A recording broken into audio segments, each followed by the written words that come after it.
মই আহিছোঁ পথাৰত সাৰ দিবলৈ। এয়া চাওক সাৰ, এইবিলাক দেখিছে সাৰবিলাক মই পথাৰত দি আছোঁ। আৰু এইখনে পথাৰখন ইমান ভাল হোৱা নাই, তো সাৰ দিলে কিজানি ভাল হয়, তাকে চাই আছোঁ, চেষ্টা কৰি আছোঁ। সাৰ দি কিজানি আমি ধান অলপ পাওঁ, তাৰ কাৰণে চেষ্টা কৰি আছোঁ, সাৰ দি আছোঁ। তো কি হ'ব এইবাৰ ক'ব নোৱাৰোঁ, খেতি ইমান ভাল নহয়, পানীও পৰা নাছিলে, গতিকে সাৰবিলাক দি আছোঁ আৰু কি হয় দেখা যাব। সাৰ অলপমান চাই লওক সাৰ কেনেকৈ দিয়া হয়।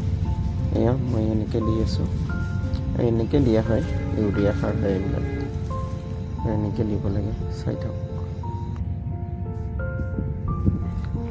আৰু আপোনালোকে ট্ৰেইনৰ শব্দ শুনা পাই আছে চাগে, হৰেণ দি আছে ট্ৰেইন, আৰু আমাৰ এইফালে ট্ৰেইনো আহে, ট্ৰেইন ৰাস্তা আছে।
এয়া নাই এতিয়া, আৰু এটা এনেই গাঁৱলীয়া ভিডিঅ' আপোনালোকক দেখুৱাবলৈ চেষ্টা কৰিলোঁ, গাঁৱৰ মানুহবিলাক কেনেকৈ খেতি কৰে।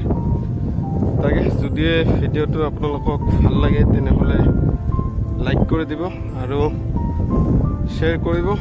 যোৱাৰ সময়ত অলপ পথাৰখন দেখুৱাই দিছোঁ, খেতি পথাৰখন আপোনালোকক। এয়া চাওক, আৰু আশা কৰিছোঁ মোৰ চেনেলটো ছাবস্ক্ৰাইব কৰি মোক ছাপোৰ্ট কৰি যাব আপোনালোকে। আজিৰ ভিডিঅ'টো ইমানে, অলপ পথাৰখন চাই লওক।